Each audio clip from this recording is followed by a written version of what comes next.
Welcome back everyone to the Average Reloader. Today we're going to be talking about wildcats and how to go about wildcatting. There's an 8-step process that works for me. First step is choosing your caliber and round. And by that I mean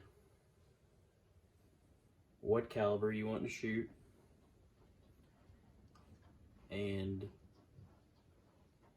what size of cartridge are you looking for. You're gonna have to do your research. You're gonna have to look at what powders you're gonna have to use. You're gonna have to look at what bullets you're gonna want to use, what dies you need, if the dies are available, if they have to be custom made.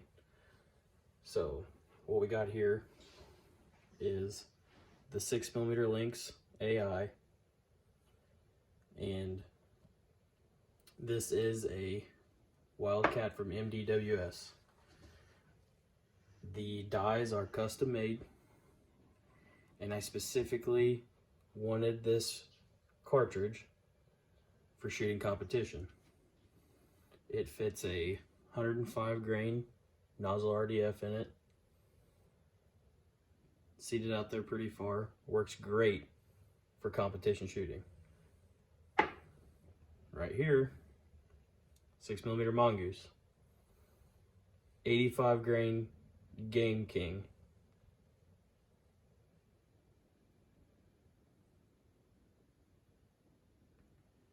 It works great for varmint hunting. Coyotes, can even be used for deer.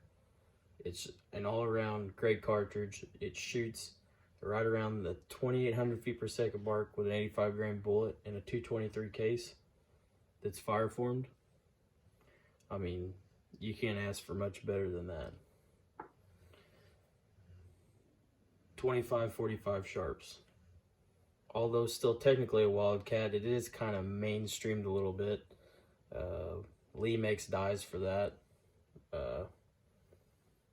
The only thing that's really hard about this, and like I said, you got to do your research, you can't really use the heavy bullets in this. It makes it really hard to get the speeds that you need to make ethical kills past a couple hundred yards. So you just got to keep that in mind. Also, you have to look at what brass you need. How expensive is it? Is it readily available and whatnot? That's something you also have to keep in mind. My second step is choosing a barrel length, the profile, and the twist rate. And you have to keep in mind what action you're going to run this on. Can you run it on a Remington 700?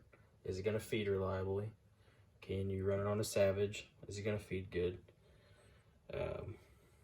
So the first thing when you're talking about barrel length is going to be about how fast you want to push this. You know, you can make anything go just about as fast as you want by making the barrel really long. So you got to keep that in mind, because if weight's a factor, you can't have a really long barrel that's a medium to heavy profile. It's going to be really hard to carry around out in the woods. If you're going to be running a match, that's fine and dandy.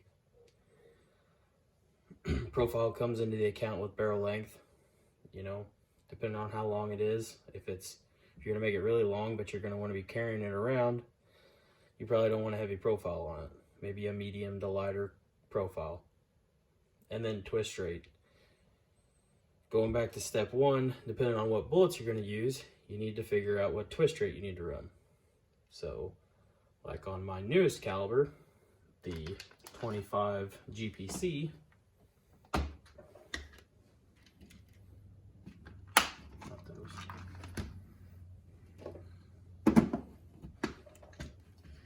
take these Barnes 100 grain TTSXs, for example. In order to run a 100 grain bullet at the speed I'm wanting, which is 2,800 feet per second out of a 20-inch barrel, I need a minimum of a 1 1/8 twist barrel to stabilize them. can go 1-9, but you're risking the possibility of it not stabilizing. There's great resources out there. I like to use the twist rate calculator from Berger. Just do your research and you'll get it figured out. The third step is going to be having the barrel made. You know, all my calibers or my Wildcats are done through MDWS, and it's pretty mainstream. He's got it pretty well laid out. You know, you tell him what you want, what you're wanting to do with it, you know, and he'll put his input in on it, you know, if he thinks your barrel length will work, you know, what twist you're thinking about for what bullets you're wanting to run. You just got to have a purpose picked out for it. It's going to be really hard to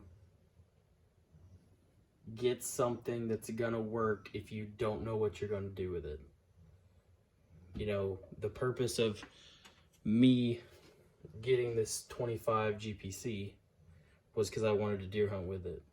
But I also possibly can also use it in competition. So, want to stay around the 100 grain bullets.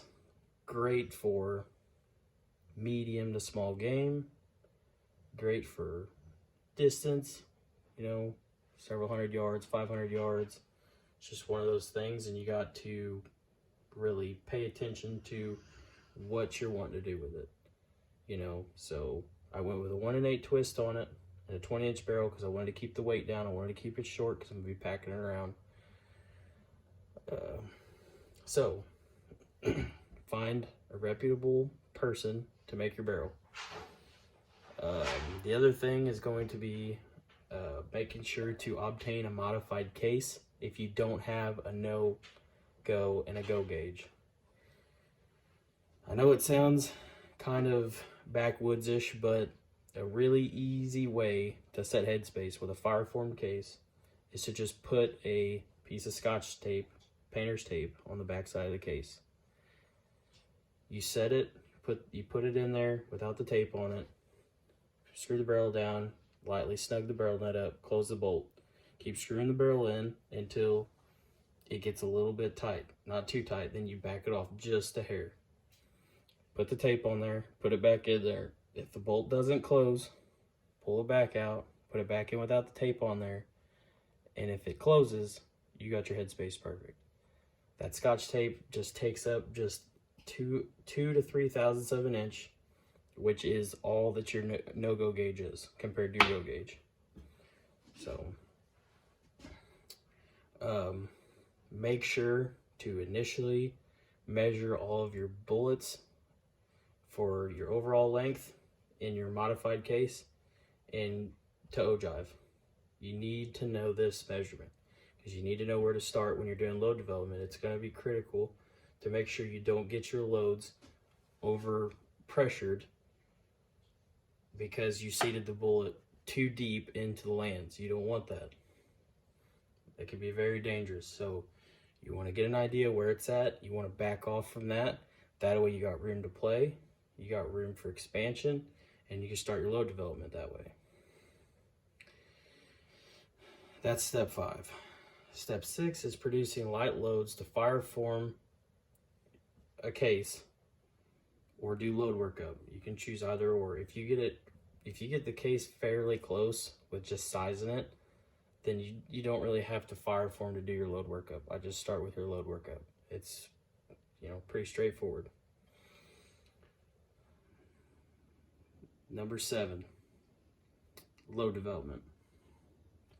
What I like to do is I like to pick 2 grains off of what may be max, come back 2 grains, work up in 0.2 grain increments. If there's no published load data, you need to keep 2 to 3 things in mind. Find a similar cartridge that has about the same case capacity, with the same weight bullet, with the same powder. And then start 3 grains to 4 grains off a max. You know, take all this, what I'm saying, with a grain of salt. You use this at your own risk. You know, I've got plenty of experience in doing this, as I've got several Wildcats that I've done it with. So you have to work up. Have to. You got to work up to find your pressure signs, your flat primers, your crater primers, your ejector marks. You know, you can't start too high and then you end up with a overpressured load and catastrophic failure. You don't want that. Step 8, shoot it. Go out there, get some good data. You know, don't be afraid to start low and work up. That's the gist of just baseline starting wildcatting. You just, number 1, you got to choose your caliber. Number 2, choose your barrel length, profile, and twist. Number 3, get the barrel made. Number 4, make sure to obtain a modified case if you can't use a go or no-go gauge. Number 5, measuring bullets for your overall length and ogive, based ogive. Number 6, producing light loads to fire form or do load workup. Always start low and work up. Number 7, load development. Always do load development to figure out where your gun shoots good and where the pressure's at. And number 8, shoot it. Go out, have fun, shoot it. That's why we reload, right? So we can go out and shoot it.